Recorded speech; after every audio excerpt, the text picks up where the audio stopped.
Studio Proud národní hrdosti uvádí pořad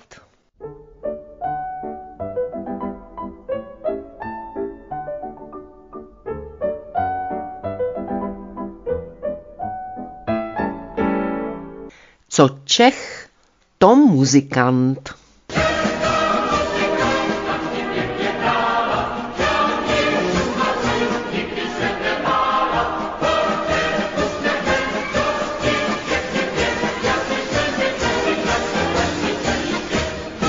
Pořadem provází Marek Lustig, kontrabasista Symfonického orchestru hlavního města Prahy FOK.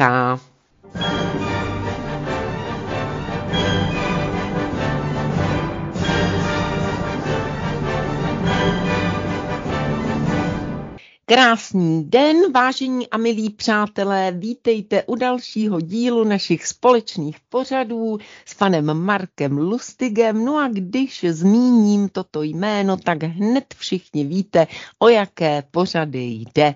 Co Čech, to muzikant. A já myslím, že o této skutečnosti jste se mohli všichni přesvědčit v průběhu předešlých 6 dílů. No ale ono to bude ještě nabírat všechno na obrátkách, protože jak šla doba, tak talent českých hudebníků se nestenčoval, ale naopak, jakoby tato říčka začala stále více mohutnět a sílit. A my jsme se dostali i s tou říčkou do období klasicismu a v tuto chvíli je to už řeka nádherná, mohutná a široká, jak všichni uvidíte a uslyšíte. A uslyšíte to hlavně díky panu Marku Lustigovi, kterého tímto mezi námi vítám. Tak já vás srdečně zdravím, paní Iveto, zdravím i naše posluchače. A teď jsem si vzpomněl, jak jste v minulém díle říkala, že schraňujete ty talenty hamty, ať mám víc než tamty, tak jsem se vás chtěl zeptat, jestli máte nějakou stodolu nebo něco takového, nebo nějakou velkou půdu, jestli máte. Velkou půdu mám a mám dokonce i stodolu. No tak výborně, tak to vykliďte tu stodolu, jestli tam něco máte, protože ty talenty se vám tam asi možná ani nevejdou. A mám tady kamarádku a ta má dokonce obrovskou stodolu, takže můžeme kutat, můžeme hledat a můžeme krásně schraňovat. Ještě jednou, Marku, vás moc a moc vítám. No a nebudeme rozhodně otálet a rovnou se na to nádherné období klasicismu vrhneme. A na úvod, tak jako vždycky, předpokládám, nás uvedete do doby, tak my se na to už moc těšíme. Ano, a já proč jsem začal o těch stodolách? Protože v tom 18. století se stalo něco, co v té hudební oblasti se nestalo nikdy předtím a ani nikdy potom. Český národ v tuto dobu vygeneroval ohromné množství muzikantů, kteří byli neuvěřitelně úspěšní. Jedná se asi o 1000 lidí, kteří odešli do Evropy, do Německa, do Francie, i do Ruska, do Polska, kde byli nesmírně úspěšní a zaujali vedoucí místa, dá se říct, ve všech významných orchestrech a kapelách a je to skutečně veliký úspěch. O tom si budeme povídat. Takže začněme tedy od začátku, co se tak obecně dělo. V tom 18. století dochází k politickým, hospodářským, společenským změnám, sílí měšťanstvo, rozvíjí se kapitalismus, objevují se nové filozofické názory jako osvícenství, klade se důraz na rozum, na takovéto bádání vědecké. A je to tedy taky období těžkého absolutismu. Je to doba Marie Terezie, Josefa II., Kateřiny II., Fridrika II. Pruského. Taky takový důležitý moment je vydání francouzské encyklopedie neboli racionálního slovníku věd, řemesel a umění. To bylo v roce 1751 a vydali ho autoři seskupení okolo Denise Diderota. A pak další takovou osobou důležitou pro to 18. století je Jean-Jacques Rousseau, který tvrdí, že sice rozum je důležitý, ale ten cit je také důležitý. Prosazuje návrat takovému tomu přirozenému cítění a přírodě obecně. Ideálem je taková prostota, srozumitelnost, přirozená krása a vnitřní harmonie. To všechno se samozřejmě v té hudbě objevuje. Ty společenské změny souvisí hodně s reformami Josefa II., to znamená toleranční patent, ruší se nevolnictví, vznikají manufaktury, zavádí se povinná školní docházka, i když samozřejmě dá se polemizovat o tom, z jakých popudů těmto změnám došlo. No a jak jsme již řekli, ty čeští hudebníci zaplavili celou Evropu. Vlastně ve všech významných kulturních centrech se objevují a zastávají důležité funkce. Je to taky doba, kdy se ruší kláštery, ruší se literátská bratrstva. A bohužel musím teda říct, že mizí čeština ze škol. Zavádí se všeobecně němčina jako jediný jazyk, přípustný, úřední. A pak, co je nejpodstatnější pro nás, pro muzikanty, je, že hudební výchova na školách se omezuje. Do té doby v těch církevních školách ta hudba byla jedním z hlavních oborů, který se přednášel a který se ti studenti učili. A ta hudba byla takový prostředek ke získání svobody. Když bylo děcko hudebně nadané, dali ho do církevní školy rodiče, aby měl šanci dostat místo někde u dvora nebo odejít někam do emigrace, do Evropy, stát se hudebníkem a tudíž stát se svobodným člověkem. Prostě vyvázat se z toho podanství. A tady ty reformy mám trošku takové podezření, s jakým úmyslem byly zaváděny. Jestli to nebylo proto, že ten český národ se nějak až příliš moc vzedmul a že to možná tak úplně neplánovali, nevím, je to samozřejmě spekulace z mé strany, ale tak když jsem schánil ty informace, tak mě to tak napadlo. Co si myslíte o tom, paní Iveto? Tak to je klidně možné, protože když šlo o to přidusit český národ, tak cizinci různého původu nikdy nebyli proti. Ale pojďme zpátky k té hudbě, která, jak jste zmínil, v našich končinách rozkvetla do ještě snad větší krásy, než tomu bylo doposud.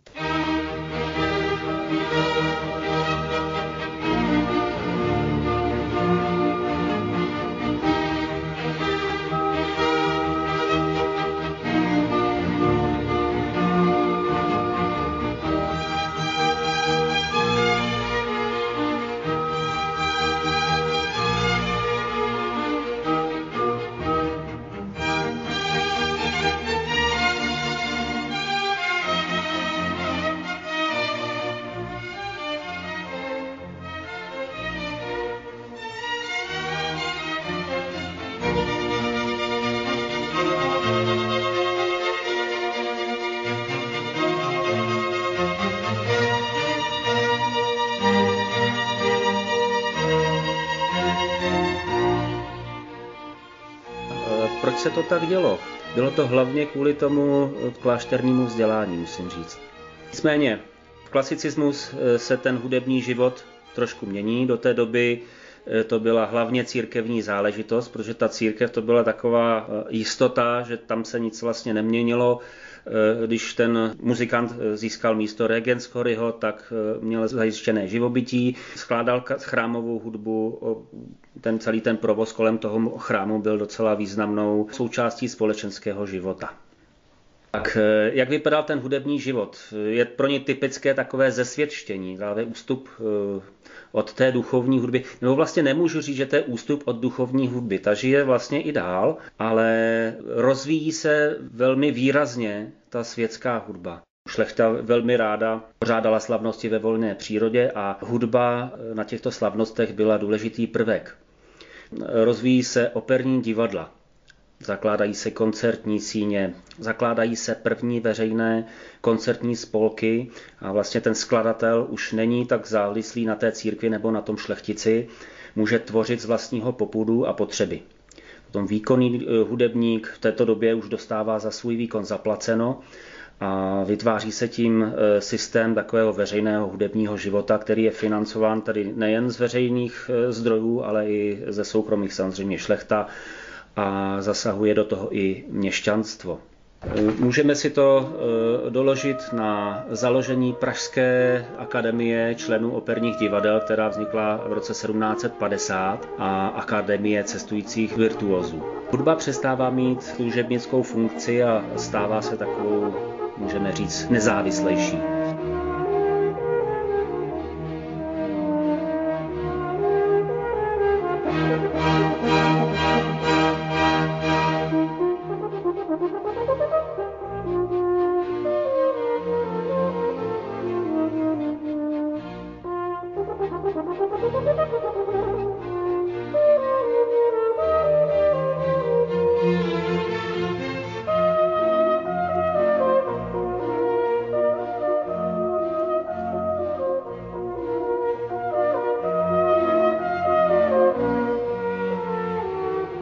Tady to vypadá právě na období, kdy začali vytvářet z umělců elitu.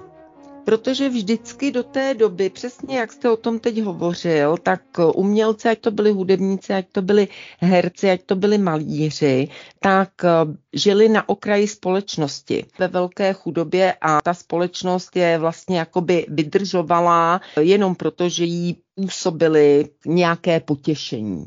A potom ta globální elita se rozhodla, nebo globální prediktor, z těchto lidí udělat vlivovou skupinu. A tady mohl právě být, mě teď napadlo, jak o tom hovoříte, ten počátek. Protože dneska, když se podíváte na tu pyramidu řízení, tak si představte ten trojúhelník, tu pyramidu, dole na jeho základně je národ, nebo teda dáv, podle toho, jak dalece jsou v tom národu lidé lidmi, anebo jak dalece podléhají pouze svým pudům plus tradicím, to znamená řízení prostřednictví autorit. Nad tím národem, nad tou základnou, potom jsou takzvané elity. Ty elity se dělí do 3 skupin. Jednak je to elita technická, to je myslím na spodní části, potom je elita právě umělecká a nad nimi je elita finanční. A pak, jakoby nad touhletou částí těch takzvaných elit, je mezera a až nad tím je ta úplně malá pyramidka, jak to vidíte třeba na $1, kde je ten malý trojúhelníček, mezi nímž a tím zbytkem pyramidy je taková mezera a ten malinký trojúhelníček, to jsou ti skuteční vládci světa za oponou, ten globální prediktor. A v podstatě ten globální prediktor všechno řídí, má všechny znalosti, pod ním je ta elita, která ale má jenom ty znalosti, které potřebuje k tomu, aby mohla ovládat dáv.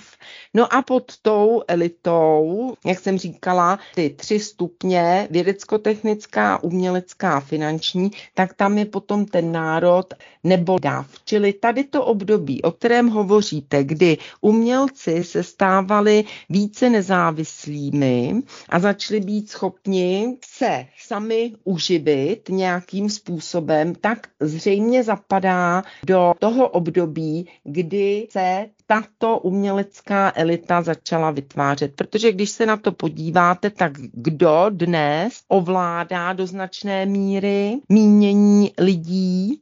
No, samozřejmě umělci, ať jsou to filmy, ať je to, dokonce oni tomu tak dnes říkají, hudební průmysl, music industry a tak dále a tak dále. Takže to mě k tomu teď napadlo a myslím si, že ta vaše intuice, o které jsme hovořili před chvílí, byla správná. No a teď vidíme přece jasně, jak drtivá většina těch umělců je zaprodaná a vysloveně slouží ideologii těch mocných. Samozřejmě nikdy není možné říci o celé skupině lidí, že jsou všichni takoví nebo makoví. Ale s postupem doby jsme viděli, jak stále více a více jsou právě umělci využíváni k tomu, aby ovládali dav. Tak řekněme možná spíš zneužívání, protože oni sami vlastně mnohdy si myslím to ani netuší, co dělají.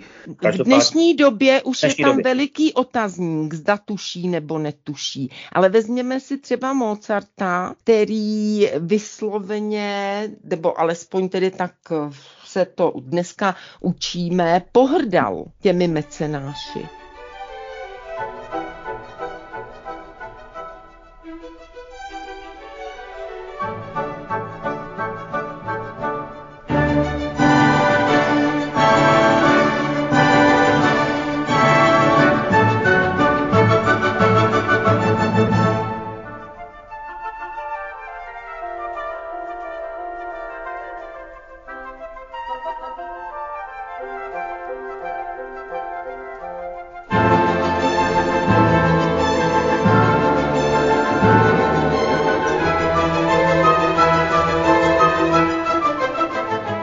To byl prostě člověk, který byl hudebním géniem. A podívejte se na ty dnešní zaprodance, kteří nic neumí a udělají cokoliv jenom, aby dostali zaplaceno. K tomu Mozartovi.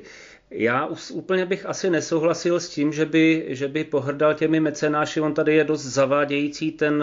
Pro mě osobně je to příšerný film, Amadeus od Formana. Nelíbí se mi proto, v jakém světle on toho Mozarta vykresluje, tu jeho postavu. Tady bych chtěl posluchačům doporučit nádhernou knížku pana Karla Kovala, která vyšla někdy začátkem 50. let a ta se jmenuje Mozart v Praze. Je to taková kronika, kdy Mozart navštívil Prahu někdy mezi lety 1786 nebo 7 a líčí tam to období asi 5 let.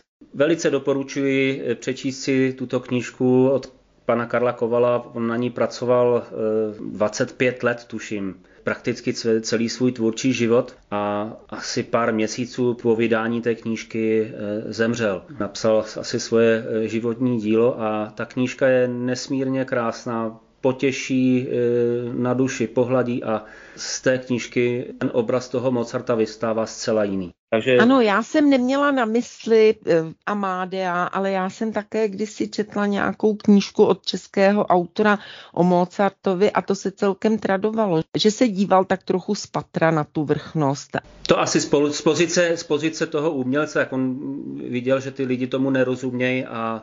Jistě, a génius skutečně musí být to pro něj velké utrpení, když potom třeba musí dávat kondice naprosto nenadaným lidem. Ano, to znám velmi dobře toto.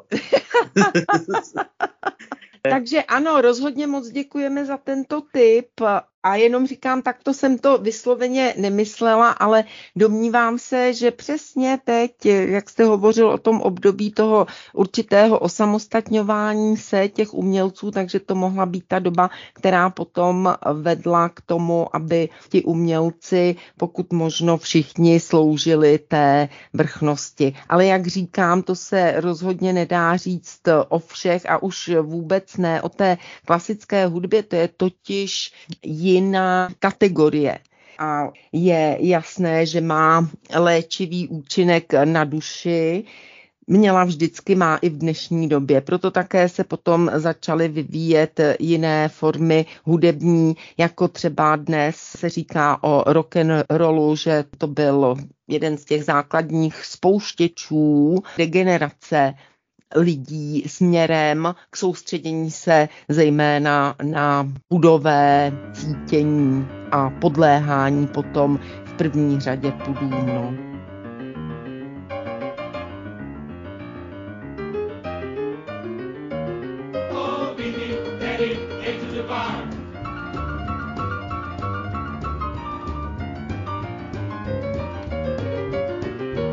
Ta elita se v té naší branži, nebo ta davoelitárnost se v té naší branži projevuje velice silně. Celá ta západní kultura v této oblasti je na tom založena. Herbert von Karajan, což byl německý dirigent. Pamatujeme, nejslavnější ve své době. Ve své době nejslavnější dirigent, ale za války si lítal sportovním letadlem, jezdil na koních a pak měl život velice pohodlný. Samozřejmě byl to umělec nesmírný. Toto, co vykládám, tak to znám z jednoho pořadu o našem dirigentovi Karlu Ančerlovi, který se právě s Karajanem setkal. A když spolu hovořili, tak ten Karajan se toho Ančerla ptal, jestli také lítal soukromým letadlem a ten Ančerl mu na to odpověděl, víte, mistře, já jsem za války seděl v koncentračním táboře. No a ten Karajan to přešel jen tak, jako kdyby nic Ančerl neřekl. Ano, takže to mi trošku na té naší branži vadí. Vlastně, že se z toho stal ten snobismus. Přitom tato filozofie jde naprosto proti smyslu té hudby. Mně to někdy přijde, když nás třeba objednají k nějakému rautu, že to někdy je trošku jako házet perly sviním. Ano, přesně tak. Dobře, tak moc děkujeme. Já se omlouvám, že jsem vás přerušila a pojďme zase zpátky k tomu klasicismu, který tedy pro nás byl obdobím opravdu fantastického rozvoje. Ano, ale já bych ještě jednu věc chtěl k tomu říct, co se týče toho Mozarta. Mozart byl bezesporu geniálním skladatelem, skvělým, ale ostatní naši skladatelé s ním snesou srovnání. To není tak, že by byl prostě Mozart a pak dlouho nikdo a pak teprve nějaký takový, jak to říct slušně, muzikanti, kteří jsou ne tak talentovaní a ne tak šikovní. Mně to leckdy přijde, že to takové to PR toho Mozarta, že to je ohromná reklama. Okolo něj je zkrátka velký humbuk, z nějakého důvodu byl vybrán a táhne se to celými staletími. Je to přesně tak. Ale vraťme se tedy k té hudbě a tím dalším znakem toho klasicismu nebo toho 18. století je takzvané rokoko. Takovým hlavním znakem toho je takový ten rokail, taková ta lastura, že to určitě každý zná. Je to takový přechod od baroka ke klasicismu. Základním rysem toho rokoka je hravost, zdrobnělost a v hudbě je to potom taková zvuková křehkost. No, na tomto místě bych rád to dokázal názornou ukázkou a sice pustil bych tam kousek triosonáty, kterou složil Jiří Čart. To byl skladatel, který náleží k takzvané české hudební emigraci. Budeme se ještě třeba o něm bavit. A působil v Mannheimském orchestru.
slouží hlavně k zábavě a k tanci.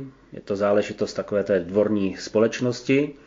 Asi nejoblíbenějším takovým hudebním útvarem v té doby byl menuet, což byl tanec, takový graciezní, obřadný a velice oblíbený byl. Potom dalšími typy té instrumentální hudby byly divertimenta, kasace, serenády. Tady bych rád pustil další ukázku, a sice menuet od Jana Václava Stamice, což je taky velmi důležitá postava v našich hudebních dějinách a budeme se mu věnovat důkladně později. Takže teď bych prosil menuet Václava Stamice a ten jeho menuet tedy není tak úplně takový graciezní, obřadný, má spíš takovou lidovou jadrnost. Můžeme si to názorně všimnout, že taková symfonicky cítěná skladba s takovou tou. Spíš mi to trošku připomíná nějakou starou vesnickou tancovačku.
A slyšeli jste menuet z prvky skutečného češství.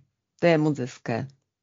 Ano, a jako trošku kontrastní takový menuet, vlastně jak jsem vybral ještě jiný menuet od skladatele Antonína Reichy, což je taky naše taková, dalo by se říct, hudební superstar 18. století. Je to menuet z jeho hornového tria a tady bych rád upozornil na českou hornovou školu. Horna, to se říká Lesnímu rohu. Je to nahrávka, kterou začátkem 90. let vytvořili bratři Tylšarové, o nich jsme mluvili hned v prvním díle, to jsou skutečně naši význační jednak interpreti, jednak pedagogové, a pro ně je typická taková měkkost zvuku, vřelost výrazu. To už dneska prakticky neuslyšíte, protože vývoj toho vkusu těch hráčů se postupem doby mění. Přece jenom už od té doby uplynulo 30 let, kdy tu nahrávku pořídili, a dnes vlastně ti hornisté hrají trošku hruběji. Je ten tón, nebo ten ideál toho tónu už není tak měkký, takový něžný, jako měli ti bratři Tylšarové.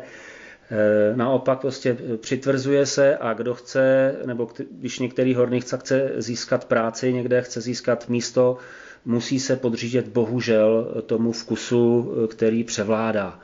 Takže dneska jsou vynuceni hrát tvrději, a podle mě je to škoda. Velká škoda, protože ta nahrávka je naprosto úžasná.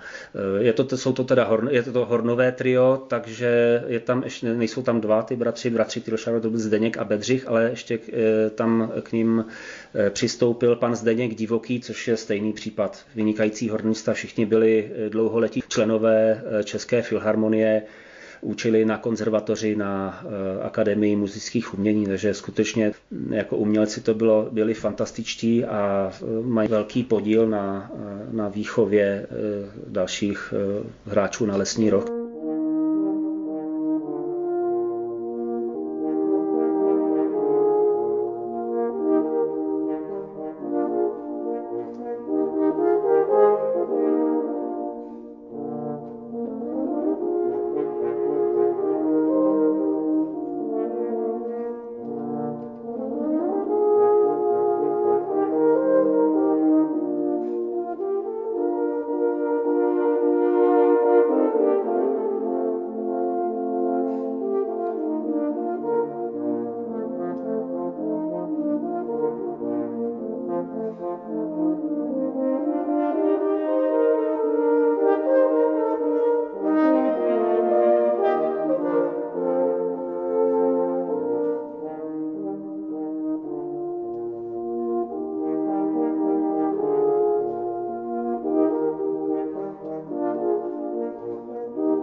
Marku, tak jak jste hovořil o tom, že se mění hudební projev u toho lesního rohu, u těch hornistů, tak to bohužel asi odpovídá zase záměrům toho globálního řízení, a to znamená, že všichni hrubneme programově.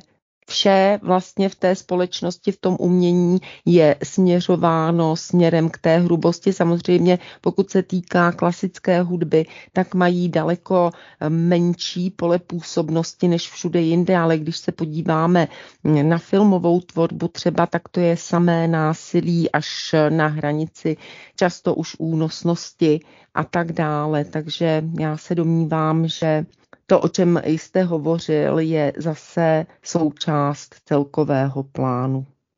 Je to samozřejmě možné, i když to nemohu ani potvrdit, ani vyvrátit, ale je fakt, že ta měkkost tónu lesních rohů našich hornistů byla pro nás typická, tady pro tu českou kotlinu. Byl to takový náš typický rys, podle kterého se dala z rádia poznat Česká filharmonie. Právě podle té měkkosti tónu Lesních rohů a i podle různých jiných osobitostí, které byly pro tento orchestr typické. Dnes bohužel globalizace má vliv i na toto, takže začíná to být trošku tak, že ty orchestry mnohdy zní velice podobně. Markantní je to v Německu, to jsou všechno takové mezinárodní orchestry složené ze všech hráčů světa. Je sice fajn, že každý má šanci se do takového orchestru dostat, konkurze tam jsou velice objektivní, měl jsem možnost to sám poznat, protože jsem v Německu 2,5 roku žil a studoval, ale bohužel se tím stírá právě ta barevnost a taková jakási různorodost způsobů hry a zvukového zabarvení a takových podobných věcí. Ano, to je stejné jako dřív, když člověk přijel do cizí země, tak skutečně ta země byla jiná než jeho domovina a jel do jiné země a ta byla zase jiná a dnes je všechno unifikováno a jediné, co se tedy diverzifikuje, tak jsou evidentně prostě pohlaví, která přibývají, tam je to všechno různé a jinak se naprosto všechno unifikuje a směřuje to k tomu světoobčanství a všude se bude produkovat všechno úplně stejně a nebudeme rozlišovat mezi tím, jestli jsme se narodili u hory Hříb nebo pod horou Hříb, anebo jestli jsme se narodili kdekoliv jinde. Je to samozřejmě velmi smutné a je to ke škodě, protože rozmanitost je potírána, rozmanitost mizí a ne naopak. A zase jak je to v současné době běžné, tak lež se stává pravdou. No ale pojďme se radovat z toho, jak báječné umělce v období klasicismu jsme měli my, jak báječní umělci vyrostli právě v Čechách.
Hlavní vývoj probíhá v instrumentální oblasti a čeští skladatelé mají velký vliv, můžeme říci, že i stěžejní vliv na vývoj světové hudby, ať to byli skladatelé, instrumentalisté a nebo dirigenti. Dalším rysem klasické hudby u nás je prolínání lidových prvků s umělou tvorbou. V našem případě tedy italskou. Ti Italové, jak jsme se zmiňovali v minulých pořadech, zaplavili celou Evropu svou tvorbou, svou italskou operou, takže ty prvky italské melodiky se samozřejmě projevují i u nás, ale my jsme národ talentovaných a šikovných muzikantů, takže ty italské prvky si naši lidé přizpůsobili svému vkusu a naturelu a důkazy toho pak uslyšíme dále v dalších ukázkách. Vzniká velké množství lidových písní, které jsou známy dodnes. No a dalším rysem té klasicistní hudby je ústup od kontrapunktu. Jak jsme si ji řekli, důležitá je přirozenost a srozumitelnost a ten kontrapunkt právě toto neumožňuje. Takový ten vícehlas a ten koncertantní princip dělá ty skladby poněkud složitými a není možné případně rozumět textu. Tak ten generál bas, to basso continuo, to teď odpadá, protože už není potřeba, aby ta skladba měla takový pohyb, dynamičnost a rozevlátost, takovou tu barokní. Nyní je potřeba dbát na vyváženost nálad, na rovnoměrnost a přirozenost a o tu harmonii se pak dělí všechny nástroje. Teď bychom si měli vysvětlit rozdíl mezi barokní a klasicistní melodií. Budeme tomu říkat téma. Barokní téma je spíše takové otevřené, má nepravidelnou strukturu, která je přizpůsobena imitační práci a fuze. To téma musí mít určitá pravidla, určité znaky, aby ten kontrapunkt mohl dobře fungovat. Klasicistní téma má naopak symetrické členění a to členění je na předvětí a závětí. Teď si vezmu na pomoc dětský xylofon. Už jsem na něm něco demonstroval, když jsme hovořili o středověké hudbě a církevních tóninách. Tak teď si ho vezmu na pomoc znovu a ukážu vám, co to znamená předvětí a závětí. Takže ukážeme si to na jednoduché lidové písni Skákal pes přes oves, jistě všichni znáte. Předvětí je taková, můžeme říci, otázka a závětí je odpověď. Takže předvětí.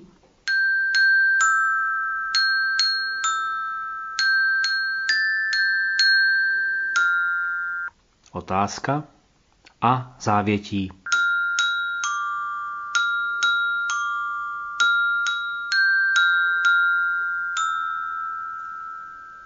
Odpověď. Budeme pokračovat dál. Základem té klasicistní instrumentální hudby je sonátová forma. Co to je sonátová forma? Většinou je ta první věta orchestrálních skladeb nebo sonát, koncertů a podobně. Je to vlastně takový základ pro cyklické skladby. To jsou ty sonáty, symfonie, koncerty. A tato hudební forma se udržela až do 20. století.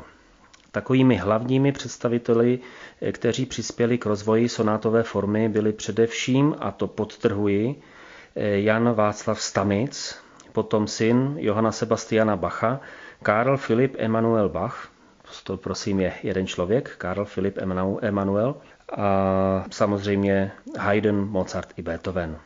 Sonátová forma je forma třídílná, takzvaná ABA forma. Základ je možno hledat již v barokních symfoniích, o kterých jsme se zmiňovali v dílech pojednávajících o baroku, kdy symfonia měla 3 části, první rychlou, druhou pomalou a třetí zase rychlou. Třídílnost si můžeme opět demonstrovat na lidové písni a sice na písni Já do lesa nepojedu.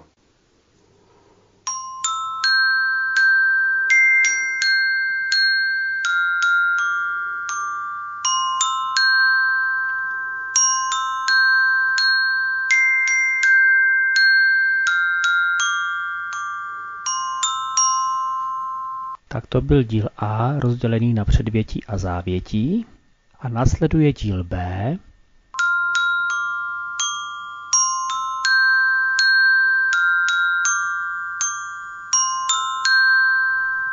Opět se dělí na předvětí a závětí a písničku zakončuje opakování dílu A, ovšem jenom jeho závětím.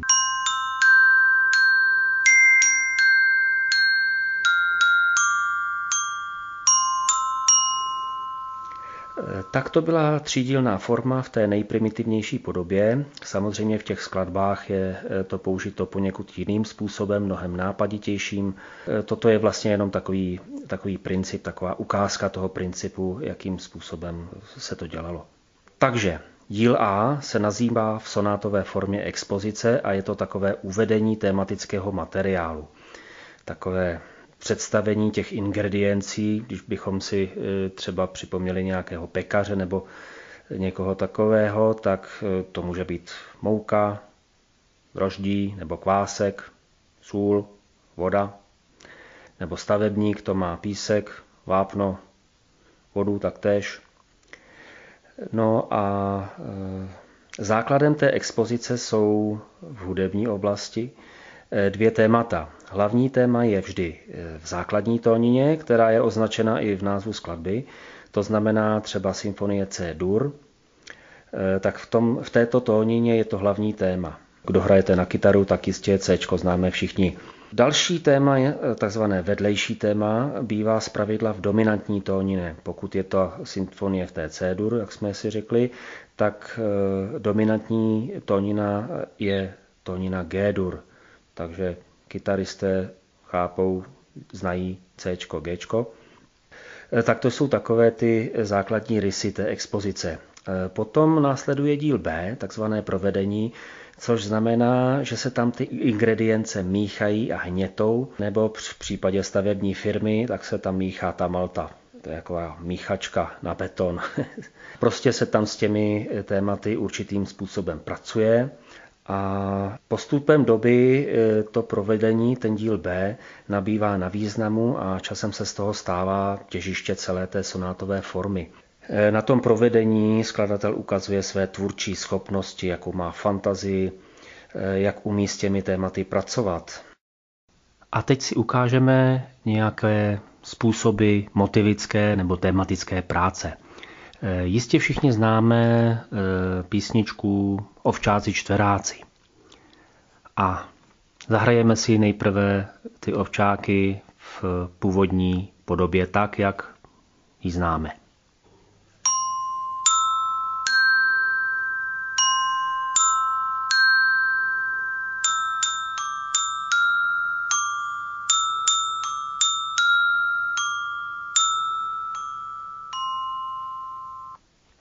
A nyní použijeme takzvanou augmentaci, což znamená, že tu melodii napíšeme v půlových notách.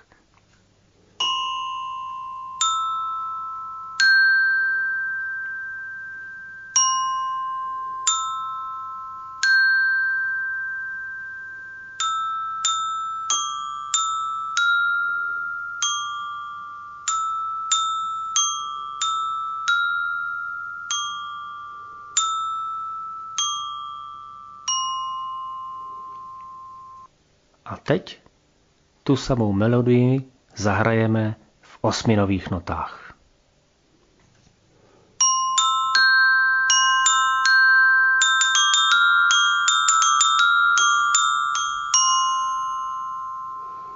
Augmentace je rozšíření, to byly ty půlové noty, a diminuce je zkrácení nebo zrychlení, a to byly ty osminové noty.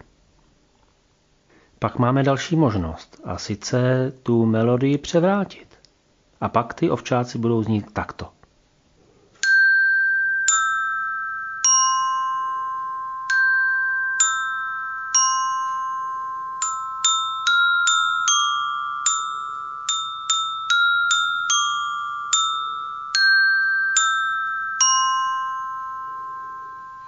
A nebo celou tu písničku můžeme přetransponovat do molové tóniny a pak bude znít takhle.